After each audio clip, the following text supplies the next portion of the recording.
fight? It's not important. I really don't care. You don't care for it? Because I'm the champion, they're gonna make him out to be the linear. They gotta give him some mythical name to make that title. Whatever. So Casa Mayor, Marquez, don't matter. Cool. All right, any closing thoughts? What would you like to say to the fans? What would you like to say to Joan Guzman? Because she'll be watching this. First of all, whatever I gotta say to Guzman, I say it coming 13. And to all the fans, I mean, I read y'all well. I read the site, get on and read the article, people think that people say. On Boxing Confidential, you got some people that really do say some things that really show their ignorance. And I want to be honest enough to say this. I'm going to say this out of my mouth, so they know that Nate Campbell said it, and they won't say that somebody else wrote this for me. The problem with that is, don't be a punk, a keyboard gangster, and type in what you want to say about me. Be man enough to meet me in public somewhere. Look me in the eye and say you think I'm a piece of garbage and you don't think I'm going to fight. Because I can respect that better than getting on the web, typing it in, and then running away to hide to your little dirty, dingy trailer. You know what I'm saying? That's just, to me, the reason that boxing is flourishing overseas is because the fans are willing to love a fighter and hate a fighter with the same amount. You know, same amount of weight. If he loves you, he loves you. If he hates you, he hates you. And the fans overseas seem to be more, what's the word I'm looking for?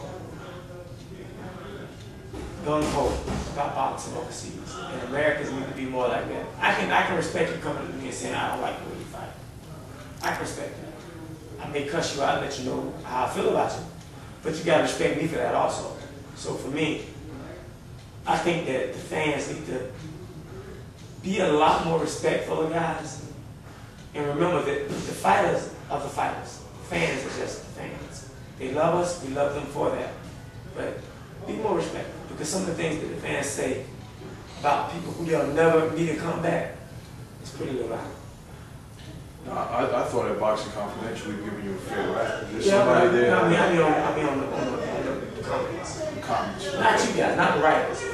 Some of the guys that get on and spit stuff. One guy said, I read where one guy said that I had beaten anybody. I beat a overrated Juan Diaz, but I told you all way before I beat him, that's gonna be the first thing they say. As soon as I beat him, he's overrated. But if he beat me, he was great. He beat the great Nate Campbell, what they would say.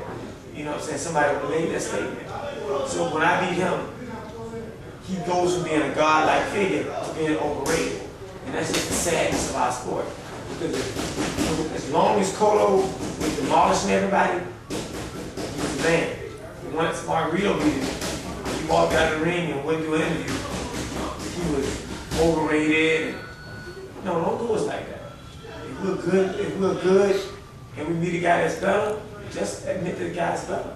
Allow us the dignity of being outmanned on a night, because it happens. And a lot of people make the statement, call guys overrated. I don't think Juan Diaz is overrated. I said all those things are getting in his head, but I think he's a solid little fighter. And I watched Juan develop. You gotta realize something. I remember when me and Juan was signing main events. He was a 16, 17-year-old kid. Couldn't even walk into the casino, had to walk all the way around the outside to get into the arena. I remember that. So I watched him develop and grow as a fighter. And no, he's not, I would have done things differently with him if I was his trainer, but they made him world champion, unified world champion. So how can we question what he became? He was unified. He was the first man to unify the title in years. Yeah. Nate, before you go, we got to ask you, Manny Pacquiao de la Hoya is official now, guy in your weight. What are your thoughts on that? I don't have a problem with that. I think it's what it is. Yeah. I mean, what can I say?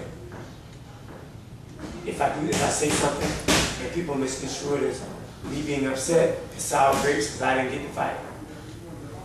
So what can I say? I'm stuck in a position where. What do you think of the matchup? You think it's a good matchup, or you think it's going to be a good fight? You know, as a fan, you don't know, as a fan. Yeah. As a fan, it's the worst fight they could have ever made. How can you expect this little guy to beat this big guy? This really little guy who's really not a puncher at the big weights. He's stopping guys who he's superior to in speed because they're so slow.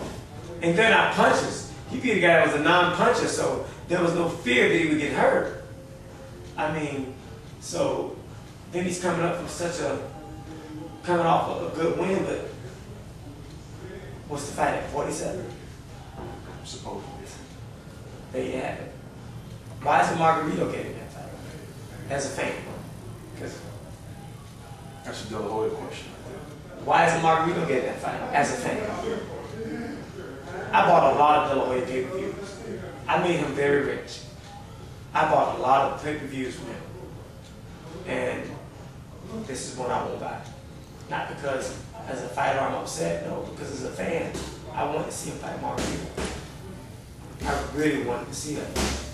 You think De La Hoya Margarito is competitive? Because I think Margarito at this point would just walk right over De La Hoya. It's more competitive than Pacquiao. Oh, definitely. Yeah, definitely. So, as a fighter, I don't care one way or another because I got my own business to take care of. I'm a fighter. People love to see me fight. They know that I'm gonna tell the truth even if they don't like it. I mean, you may think it's shit, me talking shit, but it's not. It's just me telling the truth. I mean, you know what the problem is with America? Too politically correct. It's too politically correct now. You can't. I remember when I was a kid, growing up, if you call somebody like a man like man, another man, he was a homo, he was a fag, he was a gay, he was a queer. Those were the words I was taught. So now you can't say that because it's politically incorrect. You know, which, you know, that's just where I was raised.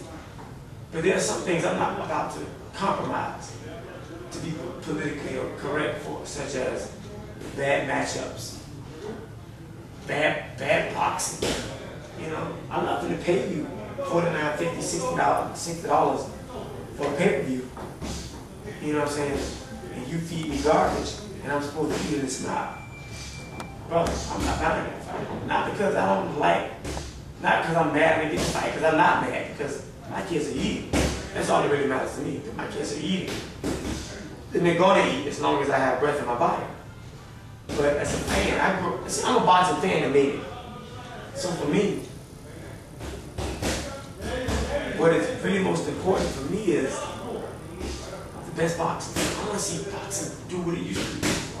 You remember when, as a kid, you were so excited about boxing and they didn't have to build it all up and spend millions of dollars to make you believe it was a good fight?